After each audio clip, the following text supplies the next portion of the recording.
И од мене, фала му и слава му на Бога, еве и денеска се гледаме.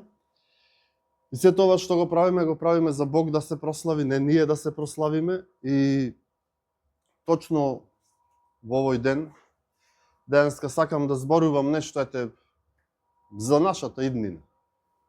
Имаме многу, како да речам, лоши вести, слушаме за војни, па за разни елементарни непогоди, немири, па дури и немири во нашите срца. Но дали ние ја знаеме нашата иднина?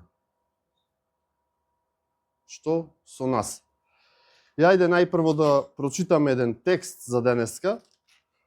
Отворете ги вашите Библии на крајот од Библијата, значи ќе почнеме да читаме Јован 20 глава од страна 1238. Значи 20 глава 11 стих, па таму некаде до 22 глава 5 стих, таму ќе завршиме. И да видиме што ни вели откровението на апостол Јован, тоест откровението на Господ Исус Христос. Значи рековме 20 глава 11 стих до 22 5 стих. Откровение. Страна 1, 2, 3, 8.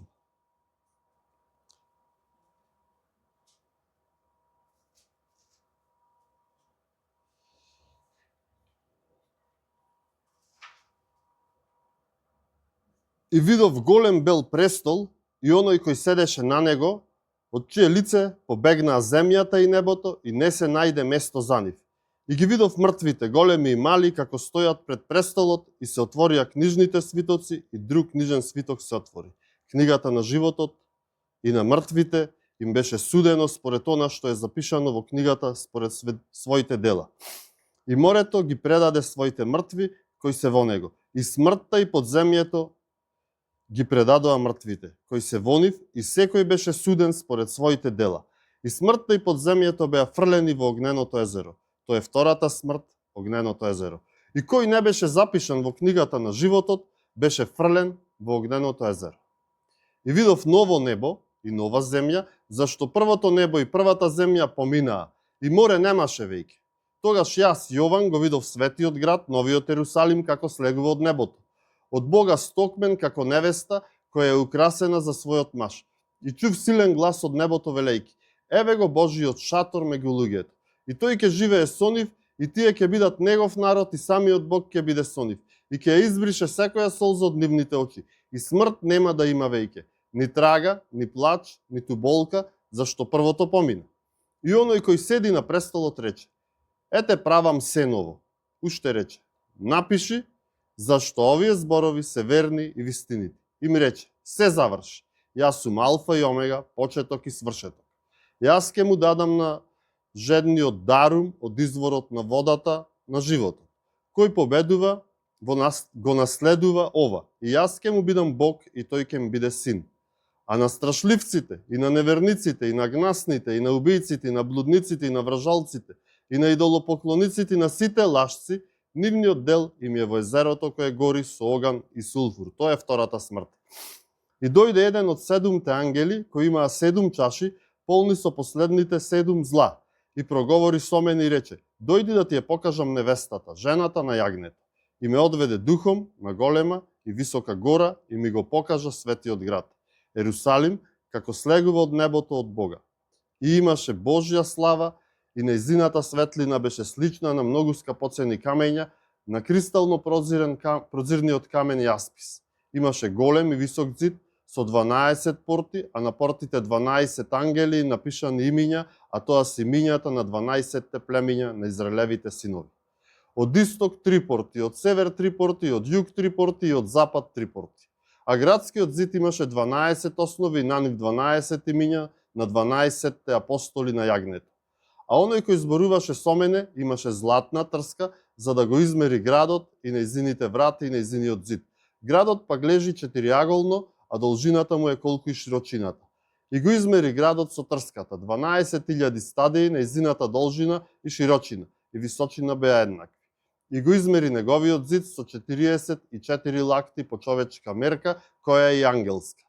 Нејзиниот зид беше изграден од јаспис, а градот од чисто злато, како чисто стакло. Основите на градскиот зид беа украсени со секаков вид скапоцени камења.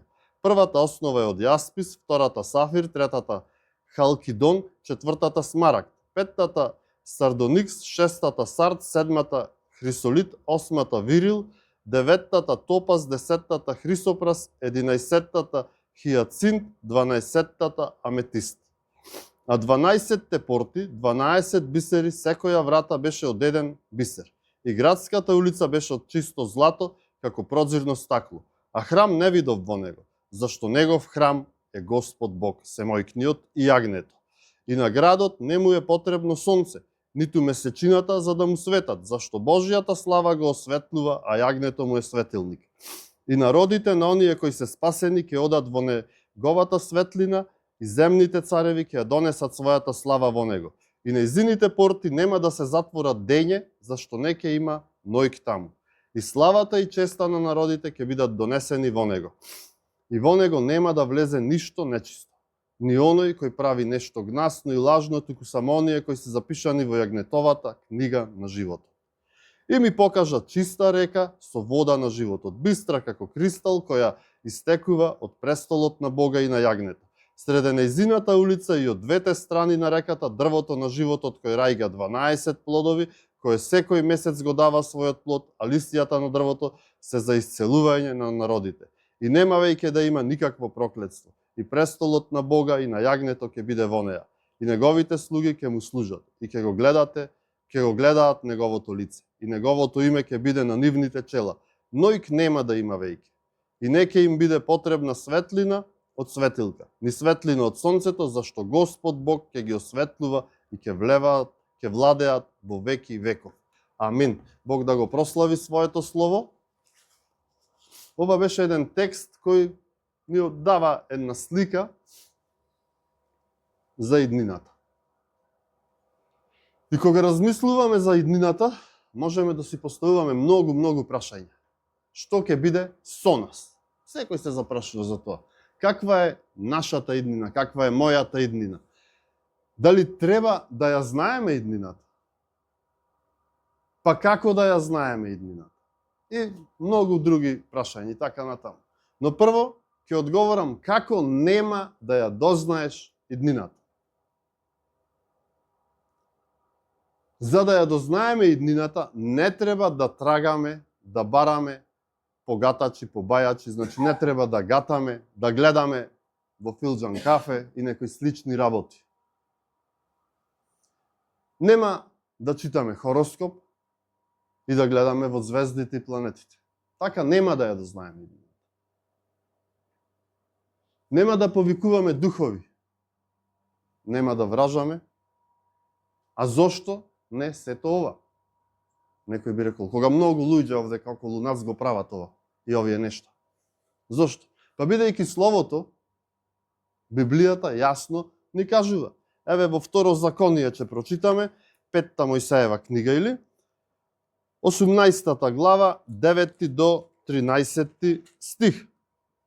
Ни вели вака: кога ќе влезеш во земјата што ти ја дава Господ твојот Бог, не приучувај се на одвратните гнасности на овие народи. Кај тебе нека не се најде некој кој би ги гонел низ оган својот син или својата керка, кој би се бавел со гатање, чародејство, вражање и волшебништво. Никој кој би баел, кој би повикувал духови и души на предците или кој би се обраќал на покојниците. Зашто му се гади на Господа секој што прави нешто такво, заради таквите одвратности нив ги гони пред тебе, Господ твојот Бог. Биди му сосем верен на Господа, својот Бог.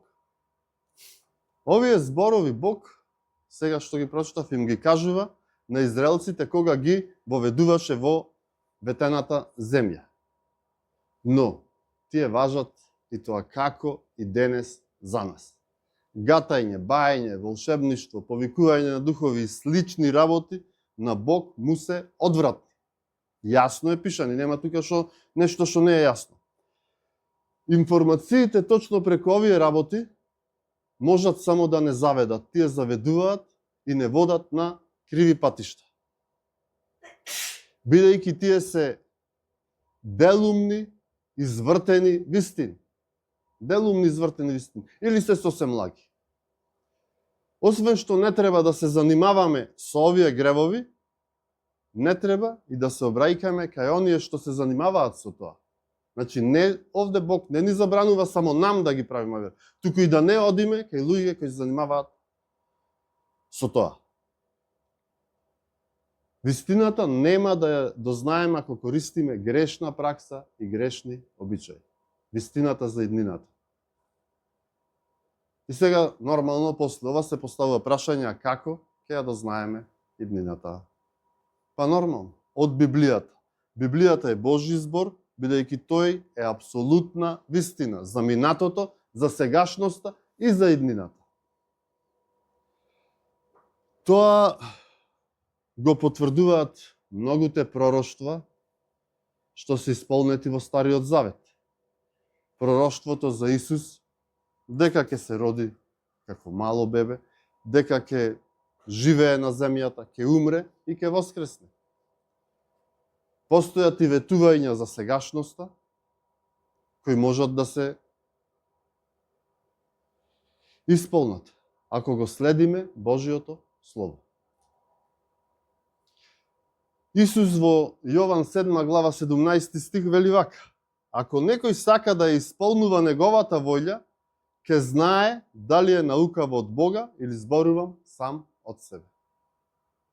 Значи, оној што сака да исполнува Божијата волја, тој ќе знае дали оваа наука, што е овде во ова слово, ова што Исус го поучувал, е од Бога или зборува сам од себе. Друго прашање, дали за иднината можеме да знаеме се? Читајќи ја Библијата, ќе видиме дека за иднината можеме да знаеме многу нешта, но не можеме, а и не треба да знаеме, ама баш се буквално се. А можеме да знаеме многу нешта. Има многу јасни работи што Бог ни ги објавил. И ќе знаеме само онолку колку што Бог ни објавил. Што е скриено му припаѓа на Господа, живиот Бог, а објавата нам. Откровение, односно второ законие, 29 глава, 29 стих.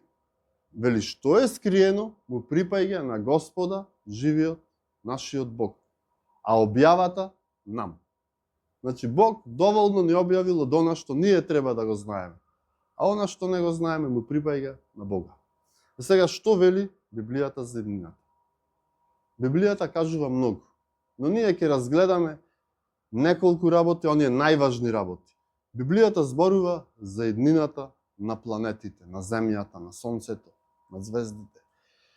И вака вели, и видов голем бел престол и оној кој седеше на него, од чие лице побегнаа земјата и небото и не се најде место за нив. Откровение 20:11. Ова го прочитавме. Но видете што вели сега и апостолот Петар во своето второ послание, 3 глава, 10 стих.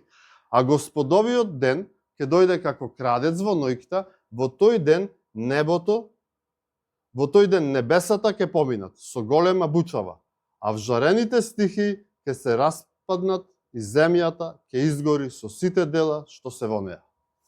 Значи, гледаме страшна слика. Земјата, планетите, небото, се ќе се распадни, се ќе изгори. И што после? Петар одма дава одговор во 13 стих истата глава од своето второ послание, вели: ние очекуваме ново небо и нова земја во која ќе пребива правдата. Значи, оние кои се верни, ние, верните, очекуваме ново небо, нова земја во кој пребива правдата. А што е тоа? Кој е тоа ново небо, нова земја? Па тоа е рајот. Тоа е рајот. И видов ново небо и нова земја, зашто првото небо и првата земја поминаа и море немаше веќе. Откровение 21:1. Ова го прочитавме. Значи, ново небо, нова земја, море нема. И сега каква ќе биде новата земја и новото небо? Какви услови за живот ќе има? И најважното прашање од се, кој ќе живее таму? Кој ќе живее таму? Но пред да видиме за ова, да видиме што нема на новото небо и на новата земја. Море видовме, повеќе нема да има вели. Но што уште ќе нема? Ајде да прочитаме во нашиот текст што го читавме, Откровение 22:5. Ноќ нема да има веќе. И не ќе им биде потребна светлина од светилка, ни светлина од сонцето, зашто Господ Бог ќе ги осветлува и ќе владеат во веки веков. Откровение 21:2-4. Вели вака: тогаш јас Јован го видов светиот град, новиот Ерусалим, како слегува од небото, од Бога стокмен како невеста која е украсена за својот маж. И чув силен глас од небото велејки: еве го Божиот шатор меѓу луѓето. И тој ќе живее со нив, а тие ќе бидат негов народ, и самиот Бог ќе биде со нив. И ќе ја избрише секоја солза од нивните очи, и смрт нема да има веќе. Ни тага, ни плач, ниту болка, зашто првото помина. Значи нема да има солзи, ни болест, ни смрт. Сите кои ќе живеат таму, ќе живеат вечно. Никогаш не ќе можат да умрат. И нема да му биде досадно. Зошто? Па затоа што Бог ќе ги осветлува, а тие вечно ќе го прославуваат Бога. Бог ќе биде со нив, ќе бидат во Божиото присуство. Значи видовме што нема да има. Сега да видиме што ќе има таму. Што ќе има на новото небо. Ќе читаме текстот 1 Коринтијаните, 2 глава, 9 и 10 стих.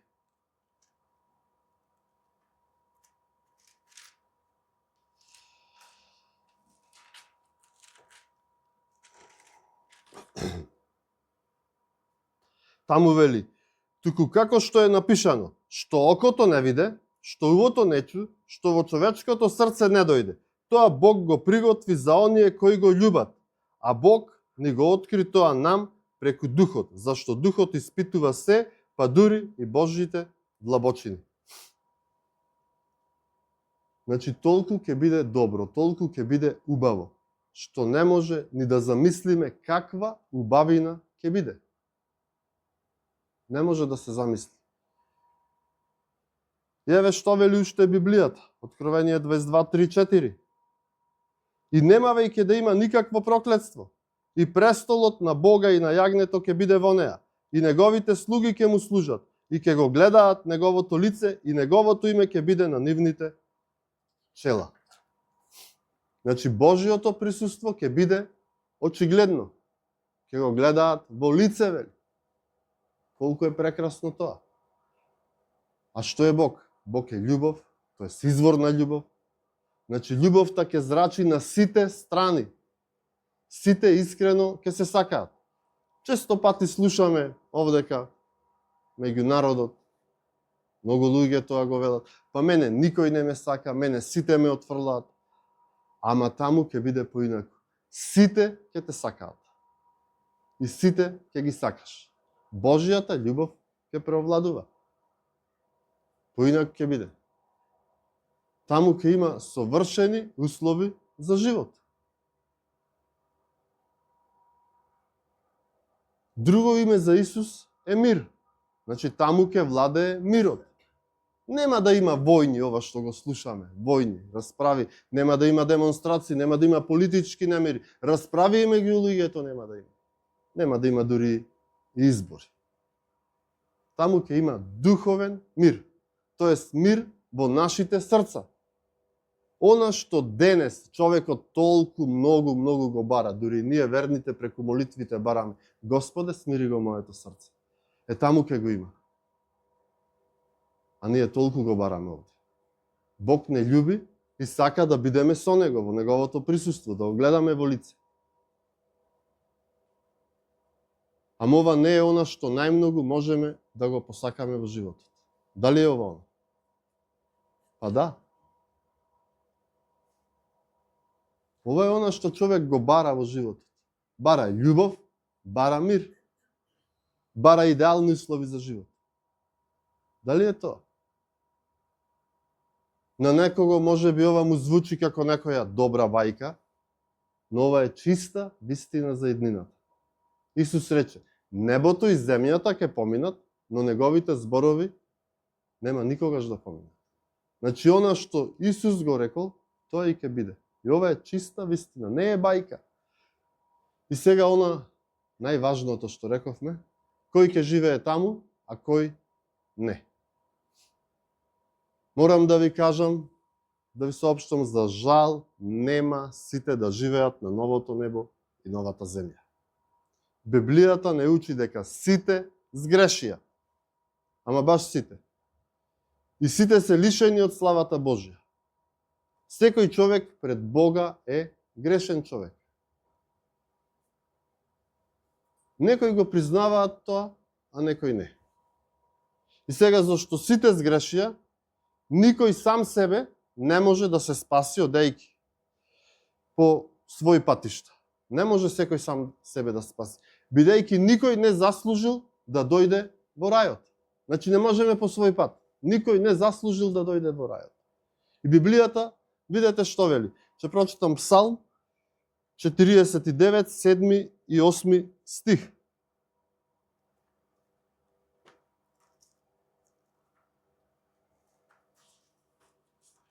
Што ни кажува Библијата за ова? Во Псалм 49, 7 и 8 стих. Човек не може никако да го откупи брата си, ниту да му даде на Бога откупнина. Цената на животот е превисока и никогаш не ќе ја плати. И 9 стих, за да може да живее довека и да не ја види гробната јама.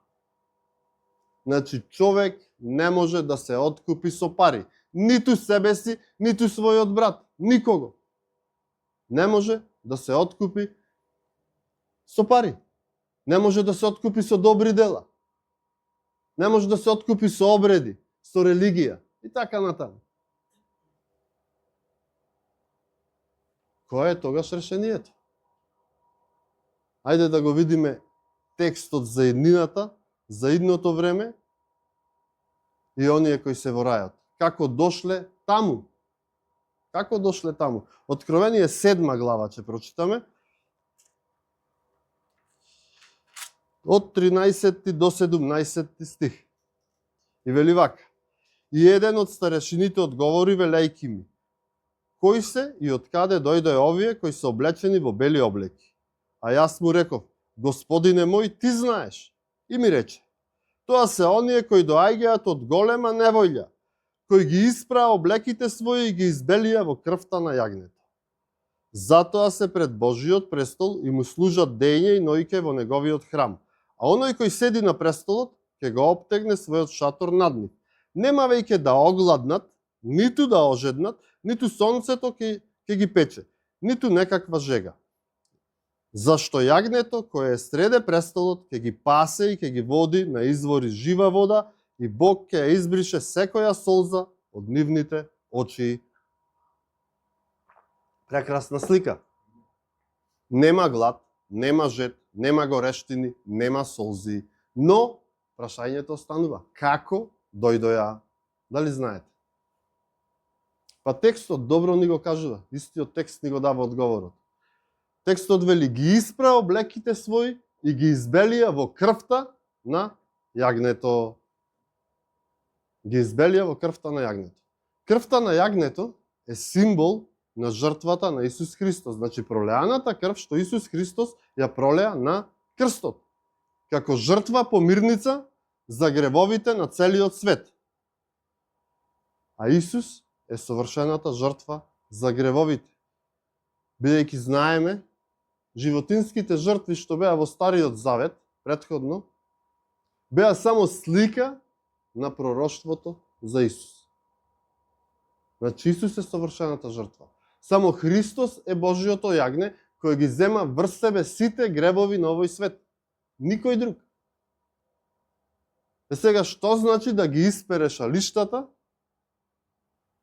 облеките, во неговата крв? Или како ти можеш да го направиш тоа? Како? Значи, треба да признаеш дека си грешен и дека не можеш сам да се спасиш и да се оправдаш пред Бога. Треба да веруваш дека Исус е Божји син и умре на крстот за твоите гревови и воскресна од мртвите. Треба да ја прифатиш неговата жртва која ја плати како откуп за твоите гревови. Или кратко кажано, треба да веруваш во тоа кој е Исус Христос, што направи за тебе, што направи за мене, и да му се покориш со вера. Тоа е решението. И ја исклучува секоја друга можност. Покаяние и вера во Исуса Христа, признавање дека тој е Господ и Спасител и Божји син. Се друго е исклучено. Значи не е прашање чија националност си, која религија си, одиш ли во црква или не одиш, вршиш обреди и обичаи и велиш дека Бог постои, туку дали си ги испрал своите облеки во крвта на јагнето, во крвта Христова. Само оние што ова ќе го направат, ќе можат и ќе имаат право да живеат во новото небо и новата земја. Никој друг. Ако си го предал животот на Исус, иднината ти е гарантирана. Ако не, побрзај, бидејќи утре може да биде и касно. Зошто касно? Бидејќи денес е денот на спасението. И гледајте сега. Ако сакав само да ви зборувам за убави работи и само да ви биде еден мотивацијски говор, тоа што овде ќе прекинев и немаше да ви ја кажам целата вистина. Но јас ќе ви ја кажам целата вистина, тоа е си другата страна на вистината. Видовме нешто за рајот. Што е рајот? Ама библиската вистина зборува и за пеколот. А во Библијата доста е запишано за пеколот. Ќе зборувам и за пеколот. И тој е дел од иднината. И првото прашање е дали постои пекол. Еве што Исус самиот рече во Евангелие според Матеј, 18 глава, 9 стих.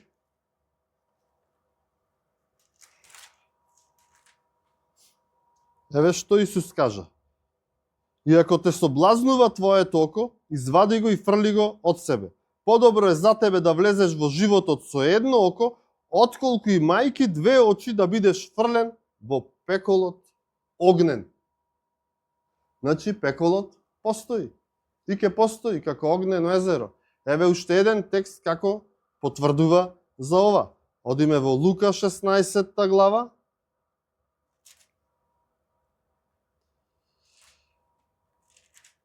Од 22 и 23 стих. Ова е онаа приказна за богатиот човек и беден Лазар. Значи 22 и 23 стих. И сиромавиот умре и ангелите го однесоа во Аврамовото крило. Значи сиромавиот умре, ангелите во Аврамовото крило. Во рајот го однесоа. Умре и богатиот и го погребаја. А во пеколот на маката ги поткрена своите очи и го виде оддалеку Аврама и Лазара во неговото крило. Од текстот гледаме дека богатиот одма по смртта отиде во пеколот. Тоа јасно зборува дека пеколот постои и денес. Значи не појде богатиот некаде не знам каде, како некои што велат чистилиште, па ваму па таму, или некои што велат дека се реинкарнира. Тоа го нема. Го нема тоа. Сегашниот пекол ќе трае до страшниот суд на крајот, кога Бог на секој ќе му ја одреди казната според делата во огненото езеро. Тоест, вечниот пекол. Јаве еден текст дека во иднина пеколот ќе биде огнено езеро. Откровение 20 глава, 10 стих. А ѓаволот, кој ги заблудуваше, беше фрлен во огненото и сулфурното езеро, каде се и зверот и лажниот пророк и ќе бидат мачени дење и ноќе во век и веков. Значи, пеколот ќе биде огнено и сулфурно езеро. Како е во пеколот и како ќе биде? Ако видовме како е во рајот, сега да видиме како е во пеколот. Мислам дека е фер тоа. И повторно читаме во Лука, истата таа приказна од 16-тата глава. Сега ќе читаме од 25-тиот до 28-тиот стих. Аврам му рече: синко, сети се дека ти ги прими своите блага додека беше жив, а Лазар злото. Сега тој се утешува тука, а ти се измачуваш. Освен тоа, меѓу нас и вас поставена е голема бездна, така што ни оние кои би сакале да преминат од тука при вас не можат, ниту пак да преминат од таму при нас. А тој рече: тогаш те молам, татко, испрати го во куќата на татка ми, зашто имам 5 браќа, нека им посведочи, за да не дојдат и тие во ова место на маки.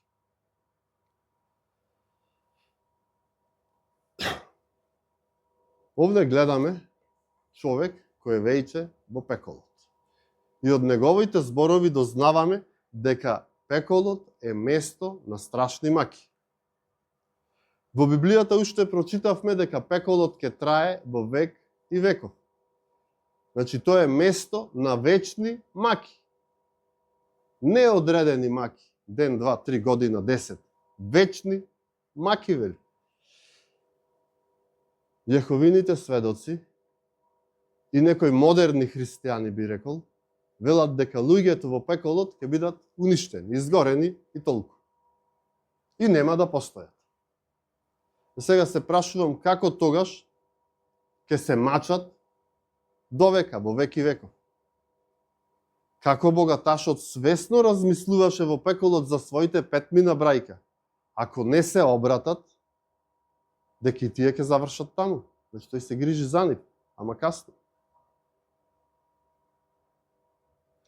Свесен е за минатото, за сегашноста и за иднината. Тој пред смртта не веруваше дека постои пекол, а камоли па дека тој ќе заврши таму. Но гледаме дека човек не може да ја смени вистината.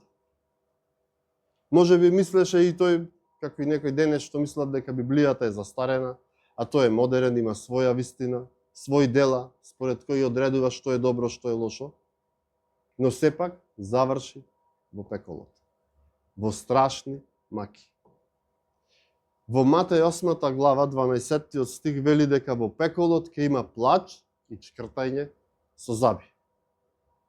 Сега еве го одговорот. Како може да се чкрта со заби ако човек не постои? Би било смешно. Значи, постојат. Луѓето кои се во пеколот ќе постојат, а не дека ќе бидат уништени. Некои луѓе се надеваат дека таму ќе бидат привремено, но за жал Библијата вели вечно и никако поинаку. Вечни маки, плач и чкртање со заби. Како уште ќе биде во пеколот? Ќе видиме од следното. Вели, кои ќе бидат казнети со вечна пропаст далеку од лицето на Господа и од славата на неговата сила. Второ послание до Солуњаните, 1 глава, 9 стих. Ќе бидат казнети со вечна пропаст далеку од лицето на Господа и од славата на неговата сила.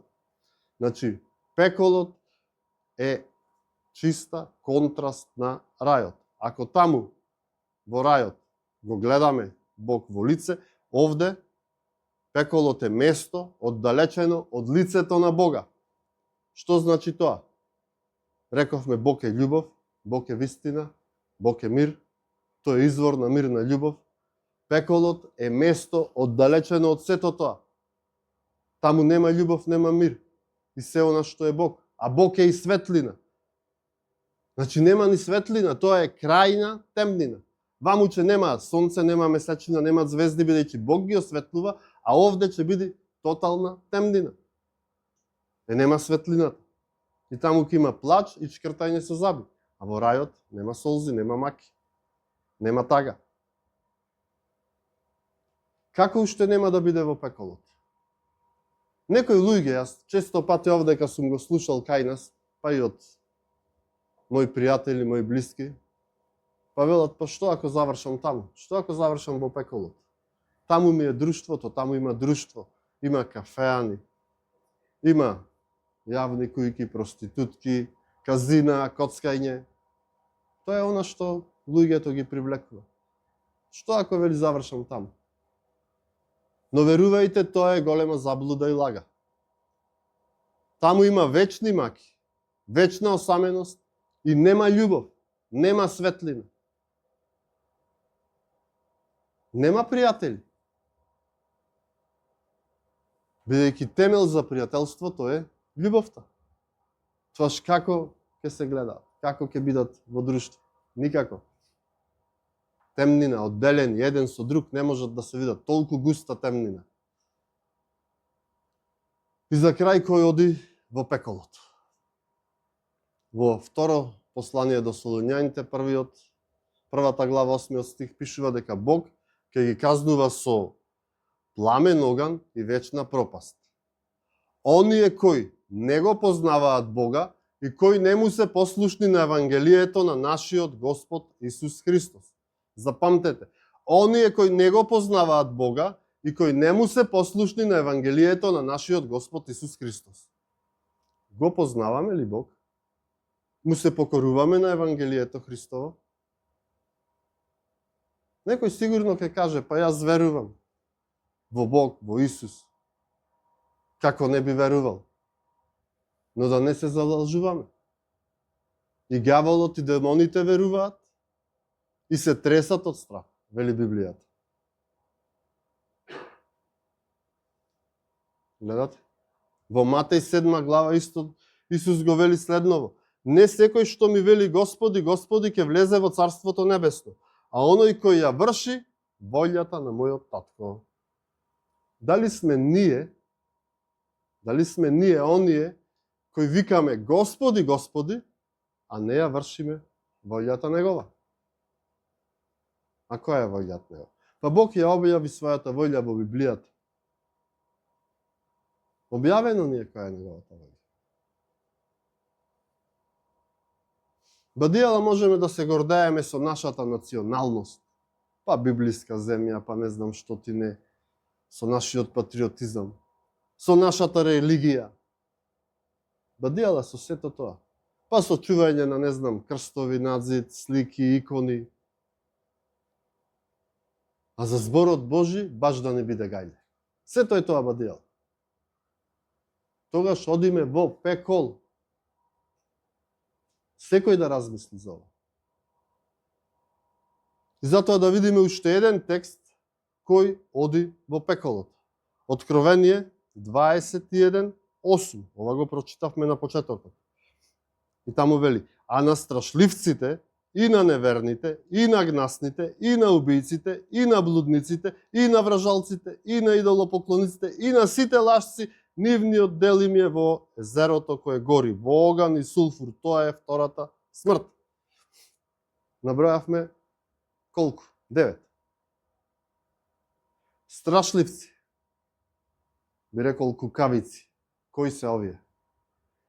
Библијата вели за оние, кукавици вели, за оние кои веруваат во Исус, веруваат во Неговиот збор, ама се плашат тоа да го признаат пред луѓето.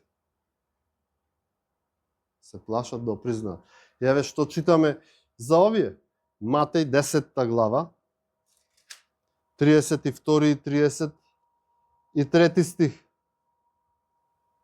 И така, секој кој ме признава мене пред луѓето, ќе го признам и јас него пред мојот татко, кој е во небесата. А кој ќе се одрече од мене пред луѓето, и јас ќе се одречам од него пред мојот татко, кој е во небесата. Мислам, јасно е кои се кукавиците. Неверни. Кукавиците веруваат, ама се плашат да признаат, а овие не веруваат во Христос и Божиот збор, завршуваат во пекол. Гнасни. Сега, тоа се најверојатно оние што се извалкани со многу различни гревови, како што читаме во листата понатаму во текстот. Следни се убијци. Не само оние кои убиваат. Не само оние кои убиваат се во оваа категорија. Туку и оние кои мразат. Секој кој го мрази својот брат е човек убиец. 1 Јованово 3:15. Секој кој го мрази својот брат е човеко убиец. Значи и тие се убијци. Одиме следно. Блудници. Тоа се оние кои менуваат партнери, мажи, жени, хомосексуалци, проститутки, би рекол овие трансродови личности сега. Сето спаѓа во блудници. Вражалци, разни бајачи и гатачи, и оние што се занимаваат со бела, со црна магија, со не знам уште што ти не. Идолопоклоници. Тоа се оние луѓе на кои не им е доволен само Бог, па си прават своји идоли. Прават амајли, некои талисмени. Кај нас се поклонуваат на светци, на икони, на Марија, на Свети Никола. Значи не му е доволен Бог, па му треба уште некој идол. Популарни идоли денеска се и парите, богатството. Луѓето едноставно гледаат идол во своето богатство. Па, дури и медиумите можат да бидат идоли. Интернетот, луѓето стануваат зависни од тоа. И на крај на листата се сите лажци. Без разлика дали се големи или мали, дали бела лага, црна лага, ама лажам, онака не излажив, не направив бел. Не, вели. Сите лажци, големи или мали, сите горе наброени, одат во пеколот. И сега кога знаеме за рајот, за пеколот, уште едно прашање. Можеме ли ние да знаеме каде одиме во иднината? Па некои велат, тоа само Бог го знае. Да, Бог знае, тој знае се. Но и ние треба да знаеме каде одиме. Во рајот или во пеколот? По ова прашање Библијата исто така е јасна.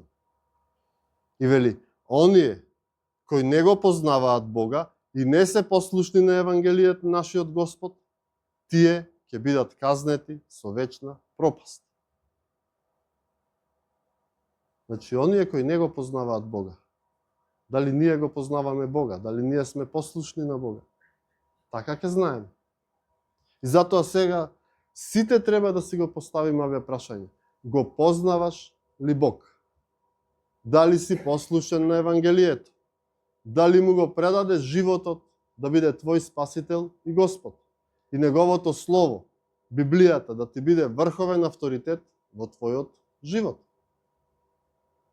Ако одговорот е не, тогаш треба да знаеш, одиш во пеколот. Дали си кукавица, неверен, убиец, блудник, вражач, идолопоклоник, лажго. И тогаш знај, одиш во пеколот. Маките што ги имаш во овој живот се ништо спрема вечните маки во кој одиш. Меѓутоа, и за ова има решение. Верувај во Господ Исус Христос и ќе се спасиш. Ако признаеш дека си грешен, бидејќи сите сгрешивме, и дека сам не можеш да се спасиш и оправдаш, па веруваш дека Исус умре за тебе, тоест наместо тебе, и го прифатиш за Господ и Спасител, ќе бидеш спасен. Спасен од пеколот. Бог ќе ти го даде Светиот Дух, преку кого ќе имаш сила да живееш по Негова волја. И ако ова го направиш, тогаш одиш во рајот. Ти знаеш дека одиш во рајот. Светиот Дух ќе те пресведочи дека одиш во рајот. Значи Бог ни ја објави нашата иднина. Затоа што не љуби и не сака да пропаднеме, туку да се спасиме, да живееме. Ни објави дека има рај и пекол. Исто така ни го објави и патот до рајот. Ни го објави и патот до рајот. Кога рече, јас сум патот и вистината и животот. И никој не доаѓа кај татко ми, освен преку мене. Јован 14:6. Значи, гледате, се ни објавува. Она што треба да го знаеме, ние дајано во објава. А Јован Крстител што изјави? Јован 3:36. Кој верува во Синот има вечен живот. А кој не се покорува на Синот, нема да види живот. Туку Божиот гнев останува врз него. И дали ова не е објава на иднината? Може би некој не се согласува со ова и има свое мислење, но верувајте, ова е порака која е втемелена на зборовите на единиот и живиот и вистински Бог. Не на некое човечко мислење или учење на некоја филозофија или религија. Вреди секој добро да размисли што со мене во иднината. Секој да размислиме што со мене во иднината. Амин. Да се молиме. Татко Небесен, семојкен Господе, Ти благодариме за Твојата милост и Твојата љубов што си ни го дал Твоето Слово, да можеме преку него да спознаеме кој си Ти, да ја спознаеме и Твојата волја, Господе. Ти благодариме што си ни објавил дека постои рај и пекол. И Ти благодариме што, иако ние сме грешни и тонеме во грев, но сепак Ти си ни дал можност преку единородениот Твој Син, преку неговата крв која пролеа на крстот, да ги испереме нашите облеки и преку Твоја милост да имаме живот вечен, а не да пропаднеме во огнот на пеколот, Господе. Ти благодариме за се што правиш за нас, за сите добри дела што ги извршуваш во нас, што не водиш по Твојот пат и што ни даваш сила да извршуваме Твојата волја. Ти благодариме, Господе, за љубовта пред се, што ја даваш, да можеме и ние да се љубиме еден со друг помеѓу Тебе. Знаеме, Господе, дека Ти си семојкен, дека Ти се правиш она што е најдобро за нас. Иако некогаш имаме и маки, имаме и страдања, но знаеме дека сето тоа е за Ти да се прославиш преку тие дела, што ги правиш за нас. Те молам, Господе, води ја оваа заедница, што Ти си ја дала овдека во Прилеп. Ти заштитувај ја, запазувај ја. Се молам и за оние кои не се со нас, каде и да се. Ти биди со нив. Утешувај ги, укрепувај ги и заштитувај ги, Господе. Те молам да бидеме сол и светлина во овој свет. Се молам, Господи, за Лидија. Се молам за незиното здравје, но и за плодот во незината утроба. Дај, Господе, донесе дете кое ќе биде здраво и кое ќе Ти служи Тебе. И преку сето тоа, Господе, Ти да се прославиш. Се молам и за Андреј и него давај му сила во овие моменти, биди со него. Ти запазувај го и по патот до Скопје и Ти води го, Господе. И давај му дознаење дека се ова е по Твоја промисла и после сето ова да излезе уште посилен Твој слуга и да Ти служи верно понатаму во својот живот. Во името на Исуса Христа се молам. Амин.